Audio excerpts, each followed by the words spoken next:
The morning sun glinted off the polished marble steps of Olivia Wellington's mansion as she strode confidently toward the waiting black SUV. Her stiletto heels clicked against the stone, each step deliberate and purposeful. At 52, she embodied the success story she sold to millions, a self-made beauty mogul whose products promised not just cosmetic enhancement, but spiritual transformation. "Good morning." Mrs. Wellington, her driver nodded, holding the door. She barely acknowledged him as she slid into the leather seat, immediately opening her tablet to review the day's agenda. The Holy Land Cosmetics quarterly meeting would start in an hour, and she intended to make an entrance. 10 years earlier, Olivia had been just another struggling entrepreneur with a small line of organic facial creams sold at local farmers' markets. Her transformation into a beauty industry titan began with what she called a divine inspiration during a tourist trip to Jerusalem. Whether that inspiration was truly spiritual or simply a calculated marketing strategy remained known only to Olivia herself. "I realized that women weren't just buying products. They were buying hope, connection, something sacred," she often explained during interviews, her voice dropping to a reverent whisper. "When I returned home, I knew exactly what I had to do." What she did was rebrand her modest skincare line into Holy Land Cosmetics, complete with packaging featuring golden domes and ancient stone archways.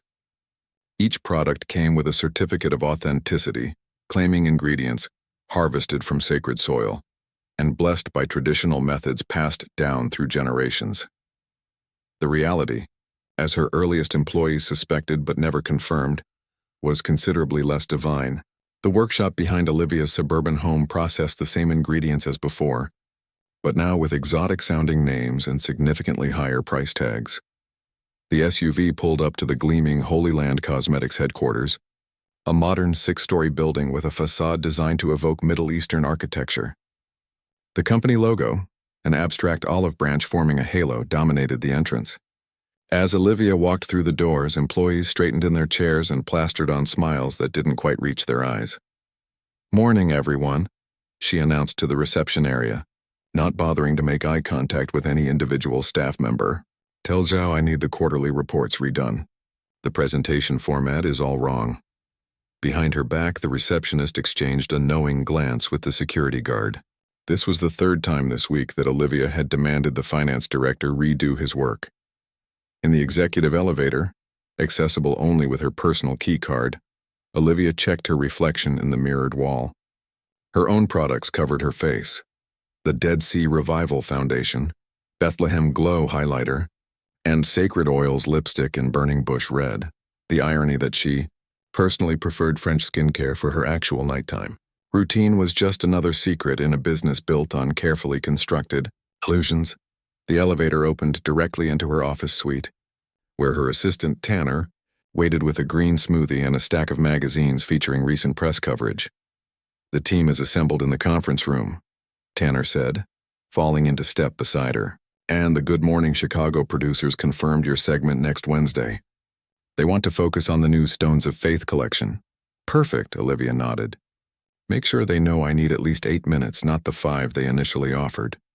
And tell them I'll bring product samples for the whole crew. That usually helps."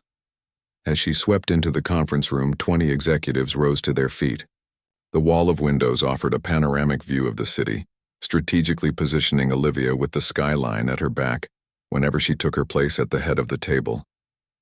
The lighting had been designed specifically to create a subtle halo effect around her blonde hair when she sat in her designated chair.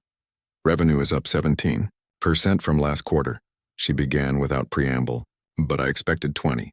What happened?" For the next 2 hours, Olivia grilled her team on every aspect of the business, from supply chain issues to social media engagement. When the head of product development suggested that claims about water from the River Jordan might need to be modified due to sourcing difficulties, Olivia cut him off immediately. "The messaging stays exactly as it is," she said firmly. "If procurement can't figure it out, find someone who can. Our customers connect with the authenticity of our brand. We don't change that, ever." No one mentioned that the authenticity in question was largely fictional, or that the closest most ingredients came to the Holy Land was a processing facility in New Jersey. After the meeting, Olivia filmed 3 promotional videos for Instagram, approved packaging designs for the Christmas gift sets, and took a call from a celebrity spokesperson whose name she could barely remember. By late afternoon, she was back in the SUV, heading home to Meadowbrook Estates, the exclusive gated community where she'd lived for the past 7 years. Unlike her company headquarters, where she maintained a carefully crafted image of spiritual humility, her home was an unabashed monument to wealth. The 6-bedroom, 9-bathroom mansion stood on 3 acres of landscaped grounds, featuring imported olive trees, a reflection pool, and stone walkways meant to evoke ancient Middle Eastern cities. As the SUV approached her street, Olivia's expression darkened at the sight of a neighbor's front yard. The Reynolds family had installed a basketball hoop near their driveway, a clear violation of Meadowbrook's strict aesthetic guidelines. "Stop the car," she instructed her driver, pulling out her phone to take pictures of the offending sports equipment. As president of the Meadowbrook Estates Homeowners Association, Olivia considered it her personal mission to maintain property values through rigid enforcement of community standards. What her neighbors didn't know was that she had personally rewritten many of those standards to accommodate her own property's distinctive features. The olive trees that would normally violate height restrictions were classified as cultural landscape elements. The dramatic exterior lighting that stayed on until midnight had been deemed security essential. The controversial water features that had raised concerns about conservation during last year's drought were protected as architecturally significant design elements. After documenting the basketball hoop violation, Olivia forwarded the photos to the HOA secretary with instructions to send an immediate removal notice. As her car continued up the private drive to her home, she was already mentally composing the speech she would give at next week's association meeting about maintaining the integrity of our shared community vision. The SUV came to a stop in the circular driveway, where a gardening service was finishing work on the seasonal flower beds.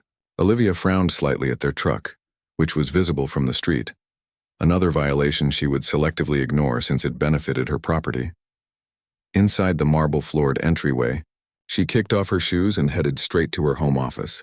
Evening sunlight streamed through arched windows as she settled behind her desk to review the newest marketing campaign for Holy Land's upcoming television spots.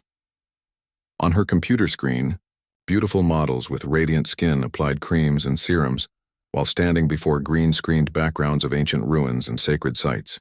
The voiceover script described beauty secrets preserved for thousands of years and the transformative power of Earth's most blessed ingredients. Olivia smiled as she watched the rough cut. The campaign would launch next month, just in time for the holiday shopping season. Sales projections estimated it would generate $50 million in revenue before year's end. On her desk sat a small jar of ordinary clay from her backyard. Tomorrow it would be repackaged and labeled as Purifying Earth of Jerusalem for a promotional event where beauty influencers would be invited to experience the raw ingredients behind the miracle products. As darkness fell over her mansion, Olivia Wellington poured herself a glass of expensive red wine and gazed out at the kingdom she had built, a cosmetics empire founded on spiritual promises and an HOA fiefdom ruled through selective enforcement of regulations she herself manipulated. In both worlds, she had mastered the art of creating an illusion people desperately wanted to believe in, and as long as that belief remained unshaken, her power would continue to grow. Little did she know that the carefully constructed facade was already beginning to crack, and that someone was methodically gathering evidence that would soon bring her entire empire crashing down around her. The first hint of trouble came on an ordinary Tuesday morning. Olivia was in the middle of her weekly executive meeting when Tanner slipped into the conference room and placed a folded note beside her water glass. She glanced at it, maintaining her composure as she read, "Blossom Beauty Blog posted an exposé. 10,000 shares in 2 hours. Let's take 15, she announced to her team, her voice steady despite the flutter of panic in her chest. In the privacy of her office, she pulled up the blog on her tablet. The article was titled Holy Scam, The Truth Behind Holy Land Cosmetics. A beauty chemist named Danny Chen had purchased several Holy Land products and compared their ingredient TS to those listed on the packaging. The discrepancies were significant. Most damning was her analysis of the Jordan River water that supposedly formed the base of their best-selling moisturizer. Laboratory. Tests confirm this is ordinary purified water with added minerals that match the profile of typical municipal water from the northeastern United States, Chen wrote. There is no evidence of authentic Middle Eastern origin. Olivia's first instinct was to call her lawyers, but she paused. A cease and desist letter would only draw more attention to the blog post. Better to let it fade into the internet's constant churn of content. Besides, Blossom Beauty blog, with its modest following, posed no real threat to a company that had just signed deals with 3 major department store chains. She returned to the conference room with a practiced smile. Now where were we? The blog post might not have worried her, but what happened the following week did. 2 mid-level employees from the marketing department resigned on the same day. Their exit interviews cited ethical concerns as the reason for departure. Both signed the standard non-disclosure agreements in exchange for severance packages, but their simultaneous resignation caught Olivia's attention. Find out who they're talking to, she instructed her head of HR, and remind them what happens if they breach their NDAs. That weekend, at home in Meadowbrook Estates, Olivia threw herself into HOA business as a distraction. She spent hours driving slowly through the neighborhood, noting violations.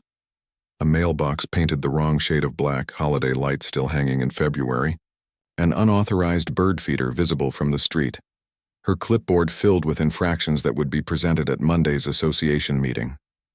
The detailed enforcement of community guidelines had always given her satisfaction, a small kingdom where her word was practically law.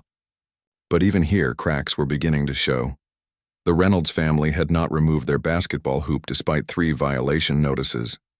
Worse, they had started a neighborhood group chat about making Meadowbrook more family-friendly.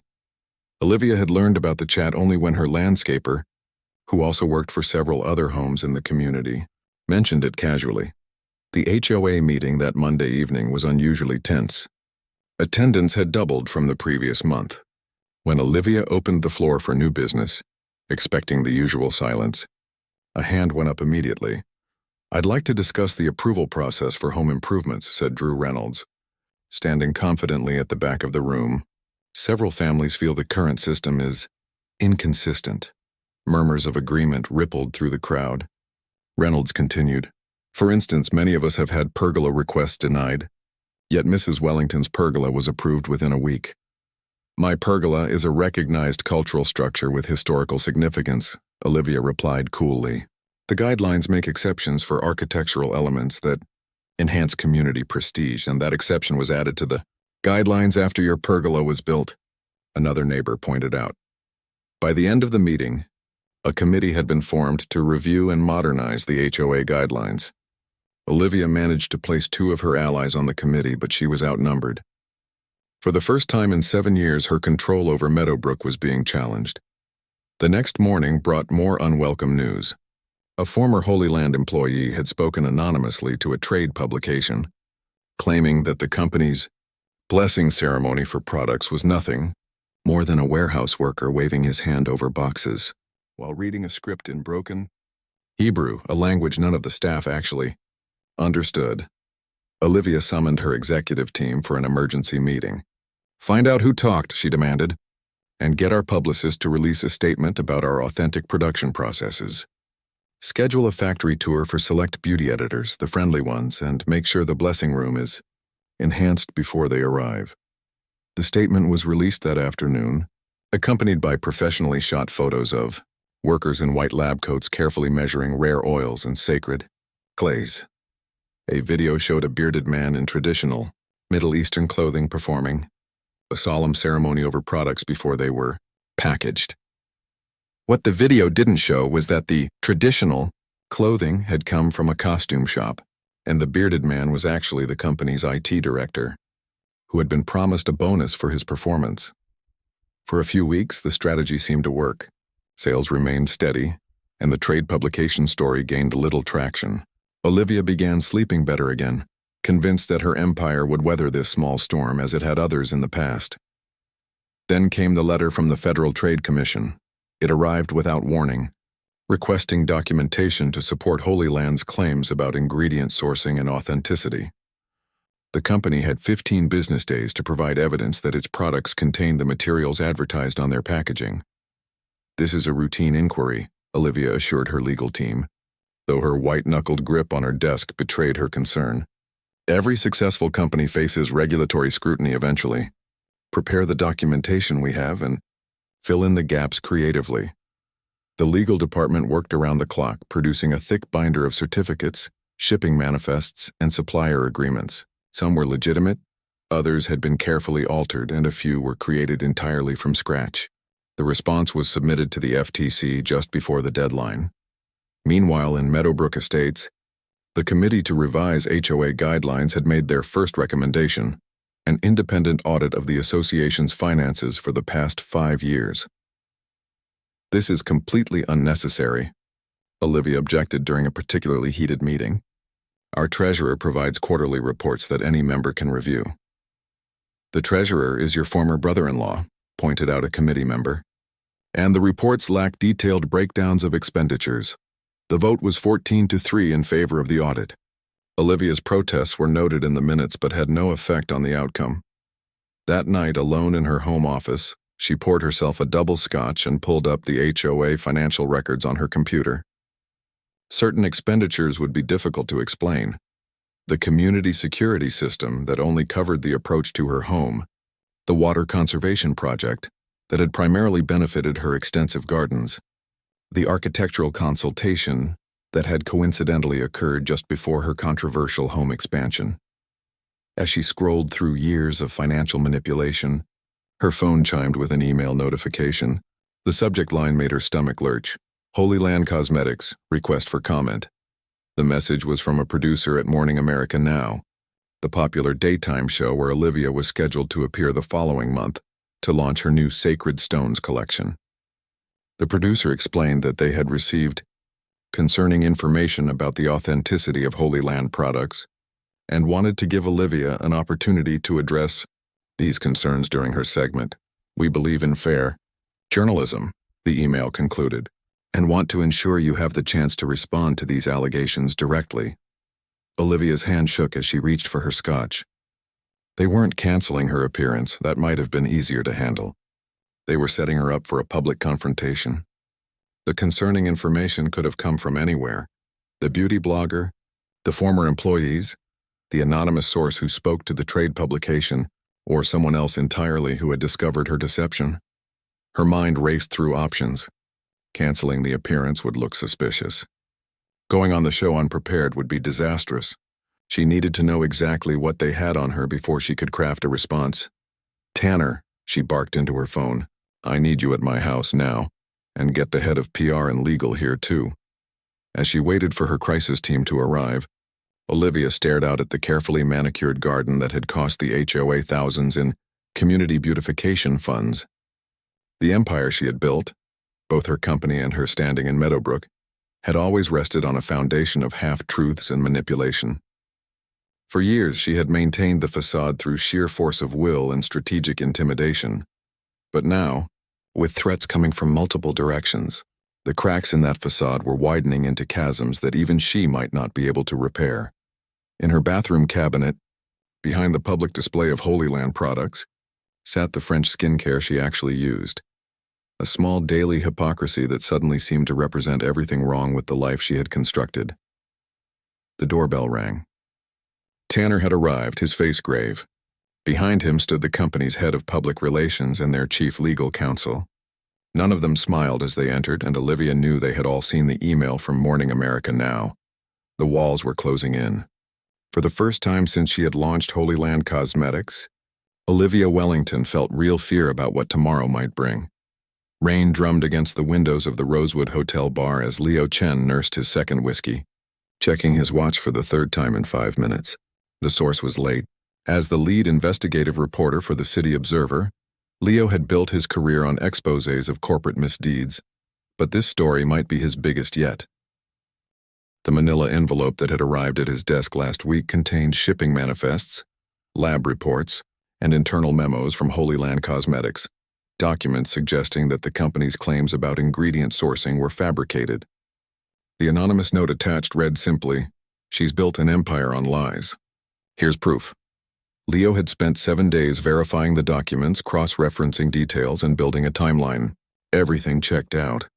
But he needed someone on the inside to confirm the story before publication, someone willing to go on record. The bar door opened, and a slender woman in a gray raincoat entered, scanning the room nervously. When her eyes found Leo, she hesitated before approaching his table. "Are you the reporter?" Her voice was barely audible over the ambient jazz music. Leo nodded, gesturing to the chair across from him. "Thank you for coming, Ms. Rivera. Val Rivera. I was the supply chain manager for Holy Land for 4 years, until last month." She ordered a club soda, declined to remove her coat, and placed her phone face down on the table. "I signed an NDA when I left," she continued, "but what's happening there isn't just dishonest, it's fraud. The sacred water comes from a municipal source in New Jersey. The blessed oils are standard cosmetic ingredients with artificial fragrance added. None of it, absolutely none of it, comes from where they claim." Leo slid the shipping manifests across the table. "These show deliveries to a warehouse in Hoboken, not imports from the Middle East." Val nodded. "That's where the real production happens. The small facility they show in promotional materials is just for show. A Potemkin village they trot out for press tours. I tried to speak up internally, but Olivia Wellington doesn't tolerate dissent. 3 people who raised concerns before me were fired and blacklisted in the industry." For the next 2 hours, Val provided details that transformed Leo's story from compelling to explosive. Names of employees willing to corroborate specific claims. Dates of meetings where executives openly discussed misrepresentation. Lab reports commissioned by the company itself that contradicted their marketing claims. "There's something else you should know," Val said as she prepared to leave. "It's not just Holy Land. The way Olivia operates in her neighborhood is the same playbook. She's the HOA president in Meadowbrook Estates, and she's been misusing their funds for years." Leo's journalistic instincts tingled. "How do you know this?" "My cousin lives there. The HOA just hired an independent auditor because residents are starting to ask questions. Olivia's panicking. It's all connected to the same pattern of deception." After Val left, Leo remained at the table, organizing his notes. 2 parallel stories of fraud. A cosmetics empire built on false claims and a neighborhood association manipulated for personal gain. Both orchestrated by the same woman. The story was getting bigger by the minute. Back at his apartment, Leo taped a large sheet of paper to his living room wall and began mapping connections. Photos, document excerpts, and sticky notes soon created a visual representation of Olivia Wellington's web of deception. His phone rang at 11:42 p.m. The caller ID showed a blocked number. "Mr. Chen?" The male voice was unfamiliar. "I understand you're looking into Holy Land Cosmetics." Leo's grip tightened on the phone. "Who is this?" "Someone who can help. Check your email in 5 minutes. Don't try to trace this call." The line went dead. 5 minutes later, Leo's inbox pinged with a new message. The subject line read simply, "For your story." The attachment was a video file. The footage showed the interior of what appeared to be a warehouse. Workers in plain clothes, not the white lab. Coats featured in Holy Land's promotional materials were pouring liquid from industrial containers into smaller bottles labeled Jordan River, water. Another section showed employees mixing powders in large vats labeled standard base formula before transferring the mixture to jars marked sacred clay mask, most. Damning was the timestamp. The footage was from 3 weeks ago. Leo worked through the night, integrating the new evidence into his investigation. By morning, he had a comprehensive story that traced Holy Land's deception from its founding through its meteoric rise. The piece included testimony from former employees, documentary evidence of false claims, and expert analysis from cosmetic chemists who had tested the products. But Leo wasn't ready to publish yet. The Morning America Now television appearance scheduled for next week presented an opportunity too perfect to ignore. If he could get on that show alongside Olivia, the confrontation would be witnessed by millions.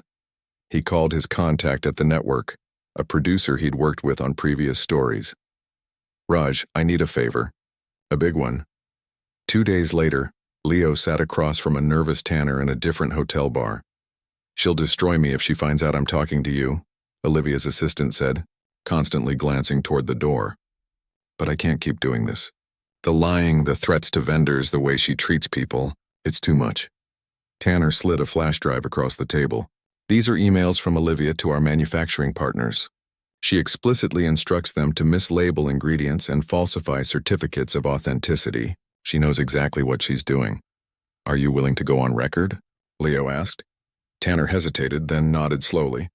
Yes, but not until after the Morning America Now appearance. I need to keep my job until then. The pieces were falling into place.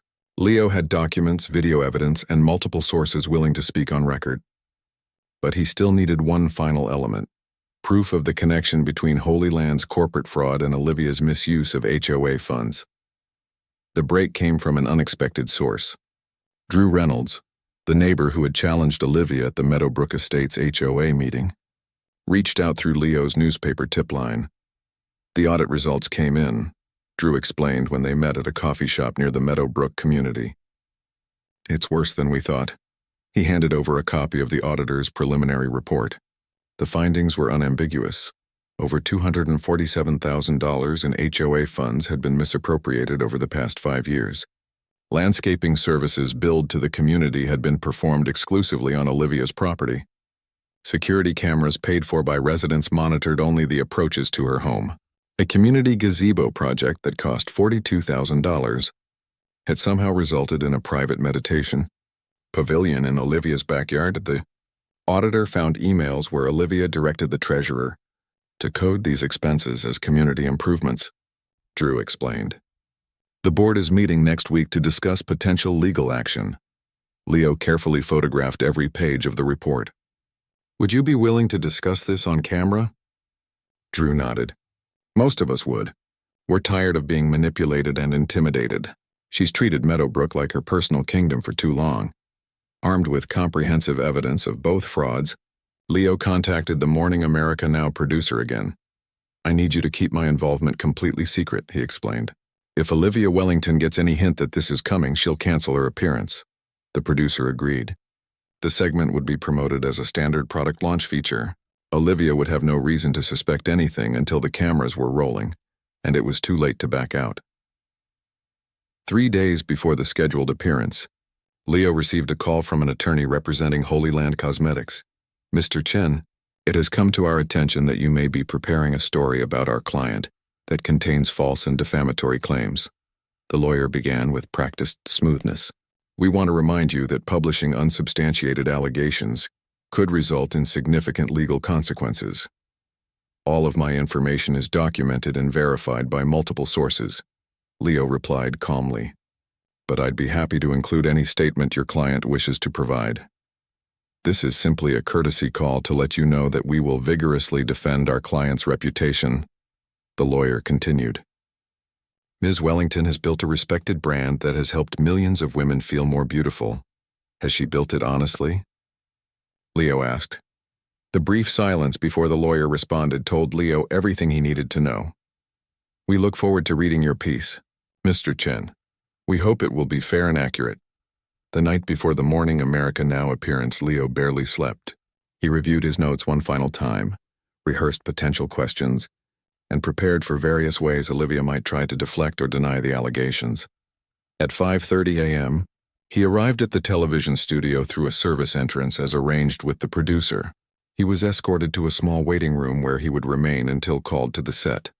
Through the monitor in his room, Leo watched as the show began its broadcast. The host welcomed viewers with practiced warmth, ran through the day's headlines, and then announced, coming up next, beauty mogul Olivia Wellington joins us to reveal her new Sacred Stones collection that's already generating buzz among celebrities. Stay with us. As the commercial break began, Leo straightened his tie and took a deep breath. In just a few minutes, the facade Olivia Wellington had carefully constructed would begin to crumble on national television. Years of deception, both corporate and personal, would be exposed to millions of viewers. A production assistant appeared at the door. We're ready for you, Mr. Chen. I'll be entering from stage left after the host introduces you. Leo nodded, gathering his folder of documents. On the monitor, he could see Olivia taking her seat on the set, smiling confidently at the host, completely unaware of what was about to happen. The confrontation he had meticulously prepared for was about to begin, and somewhere in America, millions of coffee cups were being paused halfway to lips as viewers settled, and for what would become one of daytime, Television's most shocking moments, the studio lights felt unusually hot as Olivia Wellington settled into the cream-colored armchair across from Heather Burnett, the host of Morning America Now. She had appeared on the show 6 times before, but today something felt off. The makeup artist had seemed rushed, the producer distracted, and Heather's usual warm pre-show chat had been brief and formal. Still, Olivia maintained her camera-ready smile as the floor director counted down from 5 with his fingers. "Welcome back to Morning America Now," Heather began, turning toward the camera with practiced ease.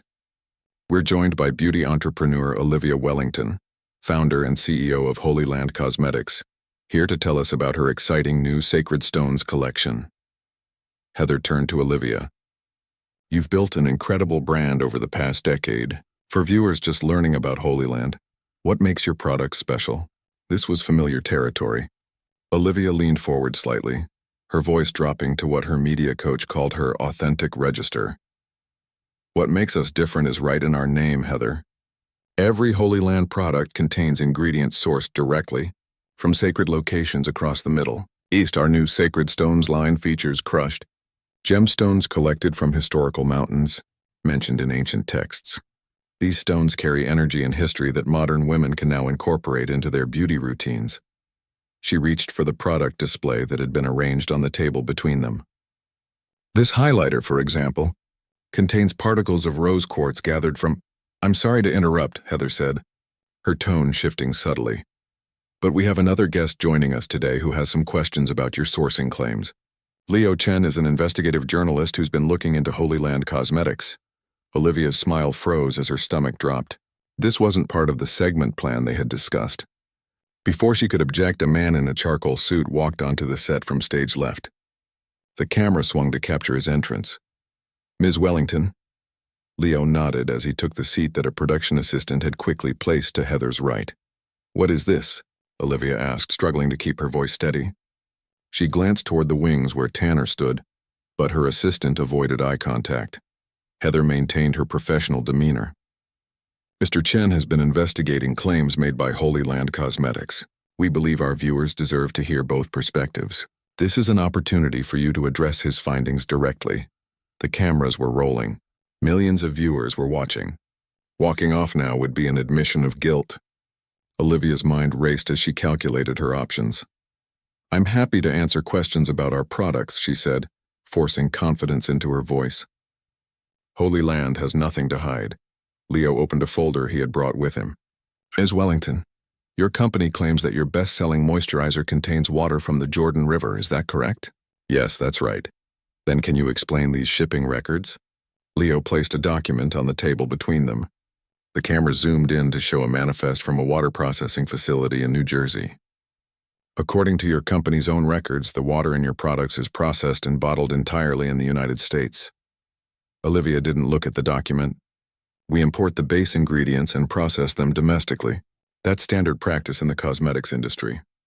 "That's not what your packaging claims," Leo countered, producing a box of Holy Land moisturizer. "The label specifically states 100% authentic Jordan River water, bottled at the source." That's a direct quote. A trickle of sweat ran down Olivia's back. The studio lights seemed to intensify as Leo continued. "We've had independent labs analyze your products. The water matches the mineral profile of purified municipal water from New Jersey. There's no evidence of Middle Eastern origin." Heather interjected. "Olivia, would you like to respond to that?" "These are complex formulations," Olivia said, her marketing instincts kicking in. "The essence and energy of the original source remains even after processing. Our customers understand that the transformative power." "So you're saying the water isn't actually from the Jordan River?" Heather pressed. "I'm saying the spiritual essence is maintained throughout our proprietary process," Olivia replied, her voice rising slightly. Leo pulled out another document. "I've spoken with former employees who confirm that no ingredients are imported from the Middle East. Val Rivera, your former supply chain manager, provided these internal emails where you specifically instruct your team to create false certificates of authenticity." The camera panned to the emails displayed on the studio monitor. Olivia's own words glared back at her. "The customers are buying the story, not the ingredients.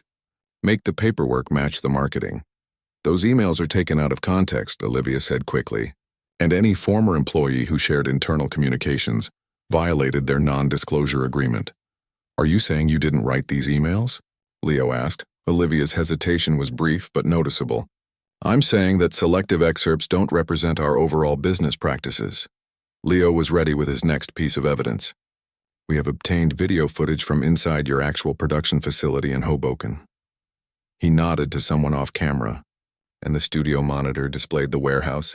Footage workers in casual clothes could clearly be seen pouring liquid from industrial containers labeled purified water into bottles that were then labeled Jordan River Sacred Water.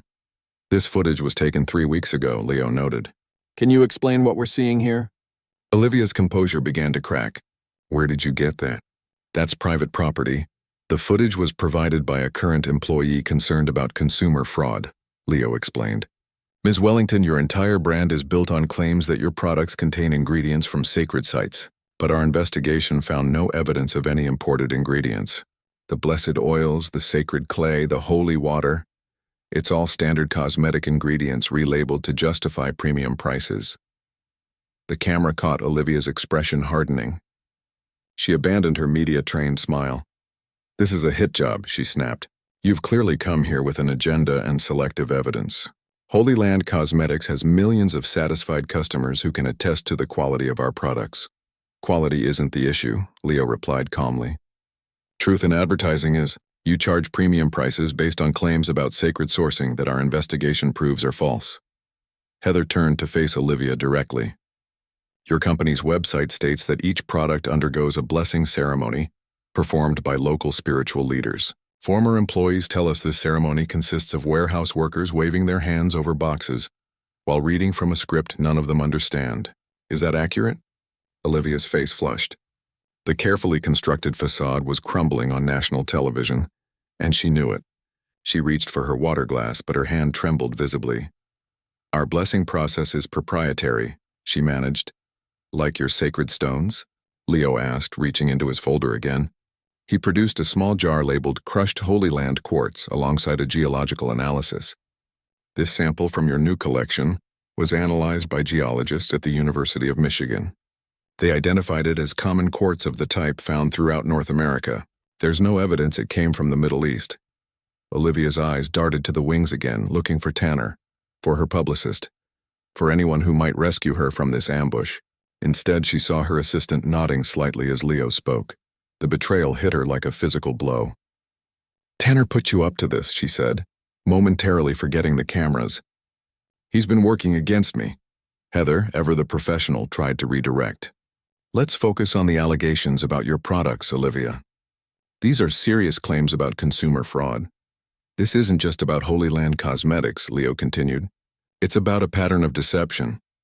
Ms. Wellington, you're also the president of the Meadowbrook Estates Homeowners Association. We've obtained an independent audit showing that you've misappropriated over $247,000 in HOA funds for personal use. The camera caught Olivia's shock at this new line of attack. Her carefully constructed world was collapsing from multiple directions at once. That audit is preliminary, and the audit shows that you used community funds to install landscaping and security features on your private property, Leo continued, placing the report on the table. A community gazebo project somehow resulted in a meditation pavilion in your backyard. The studio had gone completely silent.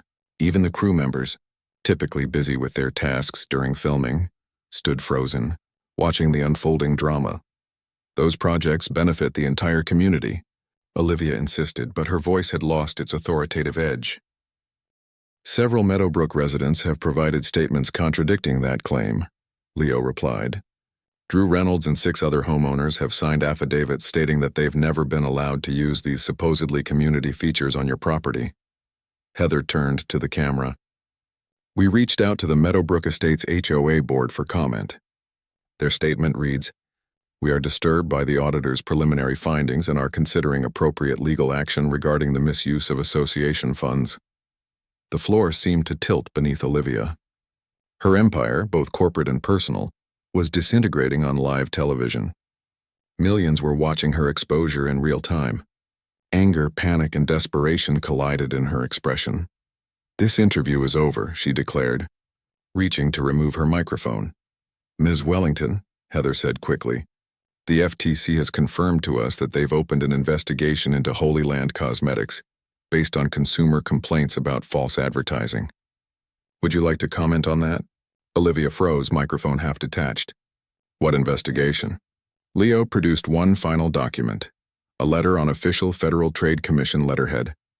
The FTC has received over 300 consumer complaints and has launched a formal investigation into deceptive marketing practices. They've requested all documentation related to your ingredient sourcing claims. The camera zoomed in on Olivia's face as the full impact of her situation became clear. Her carefully crafted image, her business built on deception, her neighborhood manipulation, all of it exposed under the unforgiving studio lights. "We'll take a quick break," Heather announced, recognizing that Olivia was on the verge of a complete breakdown. When we return, more on this developing story. As the red recording lights turned off, Olivia sat motionless in her chair. The ruins of her reputation scattered around her like the shards of her so-called sacred stones. "Why?" she whispered to no one in particular as a production assistant came to remove her microphone. Across the set, Leo Chen closed his folder of evidence. The confrontation had gone exactly as planned, but he took no joy in Olivia's devastation. His goal had always been truth, not destruction. As Olivia was escorted off the set, her phone began lighting up with notifications. The stock price of Holy Land Cosmetics was already in free fall. The first class action lawsuit had been filed before the segment even ended. Outside the studio, rain fell on a world that had irreversibly changed for Olivia Wellington. The empire she had built on sand was washing away, and this time, no amount of clever marketing could rebuild it. The video clip had reached 37 million views by sunset. Hashtags like "Gosh, Holy Land Fraud" and "Your Blessed Scam" dominated social media. Morning America, Now's website, crashed twice under the traffic surge as people scrambled to watch the full interview. Olivia Wellington sat alone in her home office, the blinds drawn against the news vans parked along her street. Her phone hadn't stopped buzzing with notifications, but she'd stopped checking hours ago. The first few had been enough. Holy Land Cosmetics stock down 78%. Retailers suspending sales of all products. Her board of directors calling an emergency meeting. A knock at the door made her flinch. "Ms. Wellington?" It was her housekeeper, voice tentative. "There's more reporters outside. And someone delivered these papers for you." Olivia opened the door just enough to take the thick envelope. "Thank you, Marta. You should go home. I don't think you'll want to be associated with this house right now." Left alone again, Olivia tore open the envelope. Inside was a formal notice from the Meadowbrook Estates Homeowners Association. The board had held an emergency session and voted unanimously to remove her as president. Additionally, they were demanding immediate repayment of $247,852 in misappropriated funds, with interest, and had referred the matter to the district attorney's office for potential criminal charges. She dropped the notice onto her desk, where it joined a growing pile: the FTC investigation letter, a notice of a special shareholders meeting to vote on her removal as CEO, a message from her publicist regretfully terminating their relationship, and a preliminary filing for a class action lawsuit on behalf of Holy Land customers. Her empire hadn't just cracked, it had shattered completely. Across town, in a modest apartment, Leo Chen was also watching the aftermath unfold. His in-depth article had gone live on the City Observer's website simultaneously with the Morning America Now broadcast. Within hours, it had been picked up by national outlets. His phone rang, the fourth call from his editor in 2 hours. "The story's exploding, Leo," his editor said, skipping any greeting. "The AP is distributing it nationwide. CNN wants you on tonight to discuss the investigation. How soon can you send me a follow-up piece on the customer reaction?" "I'm working on it now," Leo replied, though in truth he'd been sitting in something of a daze watching the public response cascade beyond anything he'd anticipated. "But I want to focus on the employees too, the ones who lost jobs for raising concerns. This isn't just about a scammer being caught. It's about the people affected by corporate fraud. Perfect angle. Give me 1,000 words by 6 and we'll run it on the front page tomorrow." As Leo returned to his notes, a text message appeared on his phone. It was from Val Rivera, the former supply chain manager. "Thank you.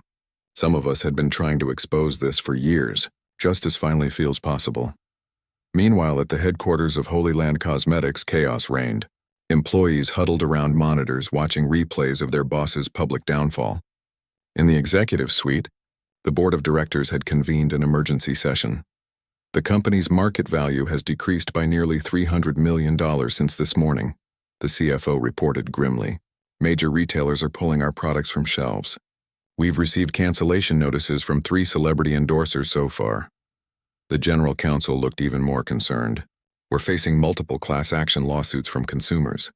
The FTC investigation could result in substantial fines, and several state attorneys general have announced their own investigations into deceptive trade practices. The board chair removed his glasses wearily. The brand is toxic. We need to move quickly to distance the company from Olivia Wellington. By unanimous vote, they placed Olivia on administrative leave pending formal termination proceedings and appointed the chief operating officer as interim CEO. Our first priority, the new CEO announced, is transparency. We'll conduct a comprehensive audit of all product claims and ingredients. Anything that doesn't meet strict standards of accuracy will be reformulated or discontinued. Back at Meadowbrook Estates, an impromptu neighborhood gathering had formed in the community center. Homeowners who had barely spoken to each other during Olivia's reign as HOA president now shared stories of intimidation and selective rule enforcement.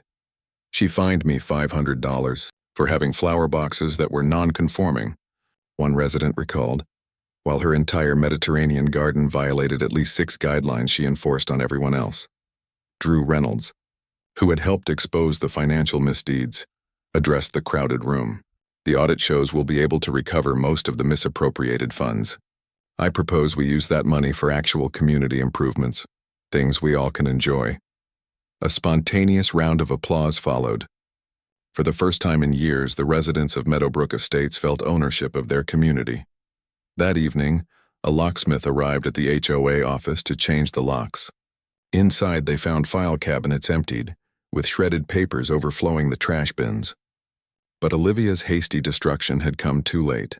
The auditors had already secured digital copies of all financial records. As darkness fell, Olivia paced her expansive living room, a glass of scotch in hand. Her lawyer had finally returned her calls, and the news wasn't good. The FTC investigation alone could result in fines exceeding $20 million, he had explained. The class action suits might triple that amount.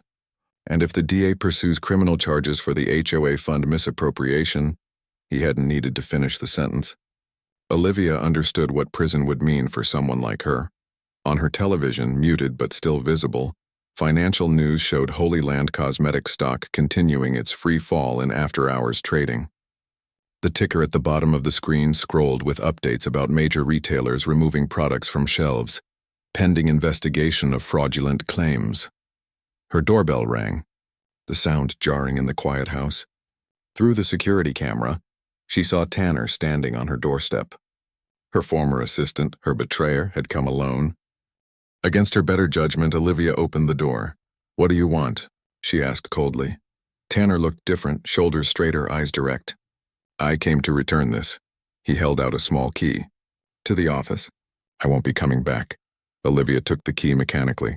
"You set me up. You helped that reporter ambush me." "Yes." Tanner didn't bother denying it. "After 3 years of watching you lie to customers, threaten employees, and manipulate everyone around you, someone had to stop it. I made you," Olivia hissed. "You were nothing when I hired you." "That's what you told everyone, that we were nothing without you." Tanner shook his head. "But that was just another lie. The difference is now we all see it." After Tanner left, Olivia returned to her home office. On her computer screen was an open email from her realtor with the subject line, "Urgent listing of property." She had already decided to sell the mansion.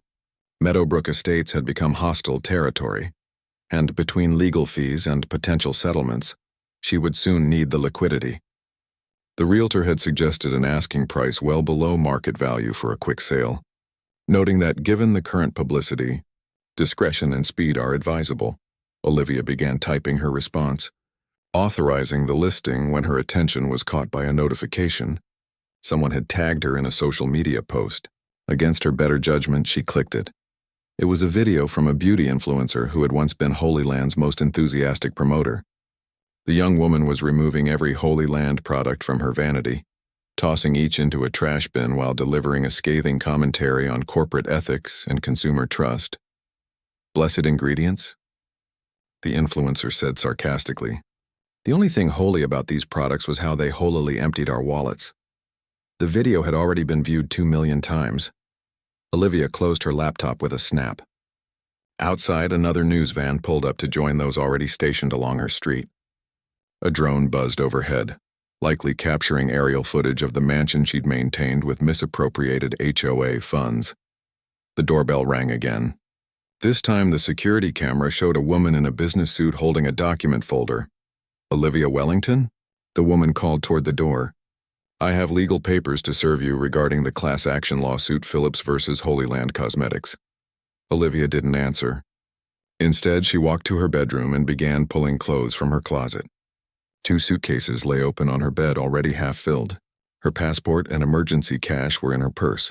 She had a cousin in Arizona who might take her in temporarily. From there, perhaps Mexico. She needed time to think, to plan her next move. This wasn't the end, she told herself. It was merely a setback. People had short memories. In a year or 2, she could rebrand, start fresh somewhere else. As Olivia packed, her phone rang with a number she recognized. Her largest investor, a venture capital firm that had backed Holy Land from its early days. Richard, she answered, forcing brightness into her voice. I was just about to call you. I know how this looks, but I can explain everything. We can weather this storm if we... Save it, Olivia, the investor cut in. We've seen the evidence. The board voted to support your termination and the complete rebranding of the company. We're also cooperating fully with the FTC investigation. You can't do this, she protested. My vision built Holy Land. I am the brand. That's the problem, Richard replied coldly. The brand is now synonymous with fraud. We're cutting our losses. After the call ended, Olivia stood motionless in her bedroom, surrounded by the trappings of success built on deception. Through her window, she could see a growing crowd of reporters at her gate. From somewhere nearby came the whirring of a news helicopter. Her phone buzzed with a text from her lawyer. Do not leave town. Do not speak to anyone. Meeting tomorrow 8 a.m. to discuss strategy. But Olivia had already decided on her strategy. She zipped her suitcases and carried them to the garage where her least conspicuous car waited. The reporters were focused on the front gate. The service entrance at the back of the property remained unwatched. As darkness settled over Meadowbrook Estates, Olivia Wellington slipped away from the mansion, leaving behind the shattered remains of her fraudulent empire. The Holy Land she had created, both her company and her neighborhood kingdom, had been revealed as nothing more than an elaborate mirage, a monument to deception that had finally, spectacularly collapsed. Back in the city, Leo Chen submitted his follow-up story, ending with a quote from Val Rivera that seemed to capture the moral of Olivia Wellington's downfall. No matter how convincing the packaging, eventually the truth reveals what's really inside.